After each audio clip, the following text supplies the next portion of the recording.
వి gold trusted gold buyers తాకట్టులో ఉన్న బంగారాన్ని విడిపించి ఈ రోజు ఉన్న మార్కెట్ ధరకే కొనబడును. మరిన్ని వివరాలకు సంప్రదించండి 77107720. ఈ రోజు అమెరికా టారిఫ్ల ప్రభావంగా భారతదేశ వ్యాప్తంగా తీవ్రమైన ప్రభావం పడుతుంది. ఈ టారిఫ్లు 50% పెంచడం వల్ల స్థానికంగా ఉన్న భారతదేశంలోని కానీ ఆంధ్ర రాష్ట్రంలో కానీ అనేక ఆక్వా కావచ్చు, టెక్స్టైల్ కావచ్చు, గార్మెంట్ రంగాలు పూర్తిగా దెబ్బతిన్నాయి. చేపల ఉత్పత్తులు దెబ్బతిన్నాయి. మరి ఎగుమతులు 40% మన దగ్గర ఉంటుంది. ఏటా 2,000 కోట్ల రూపాయల బిజినెస్ జరుగుతున్న క్రమంలో ఇవన్నిటి మీద భారాలు వేశారు.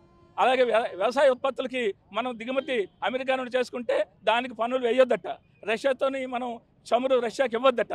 ఇటువంటి ఆంక్షలన్నీ పెట్టి భారతదేశం ఇరుగును పెట్టి భౌమాధికారాన్ని దెబ్బతీసే ప్రయత్నాలు ఇవాళ అమెరికా ట్రంప్ చేస్తుంటే మోడీ గారు మాట్లాడడం లేదు. ఇక్కడ కూటమిలో ఉన్న పాలకులు మాట్లాడడం లేదు. ఎందుకంటే ఆంధ్ర రాష్ట్రం వాళ్ళ కలవరం అయిపోయింది. చేపలు బిజినెస్ బాగానే ఉంటుంది, టెక్స్టైల్ బాగానే ఉంటుంది. పల్నాడు జిల్లా కానీ, సత్యసాయి జిల్లా కానీ, అనకాపల్లి కానీ అన్ని చోట్ల కూడా వేలాది మంది కార్మికులు పనిచేస్తున్న కంపెనీలు దివాలా చేస్తుంటే ఈరోజు అమెరికా వాడు పెత్తనానికి తల ఒగ్గి భారతదేశ సార్వభౌమత్వాన్ని స్వేచ్ఛని వాటి దగ్గర తాకట్టు పెడితే చూస్తూ ఊరుకోమని చెప్పేసి ఇవాళ దేశవ్యాప్తంగా నిరసన కార్యక్రమం చేస్తున్నాయి. వెంటనే ఈ టారిఫ్ను తగ్గించాలి. ఈ ధరలకి పరిశ్రమల మనుగడకి ఈ ఏదైతే భారాలు వేస్తారో భారాలు వెనక్కి తీసుకోవాలని, తీసుకోకపోతే మూల్యం చెల్లిస్తారని ఇందుమూలంగా తెలియజేస్తాను.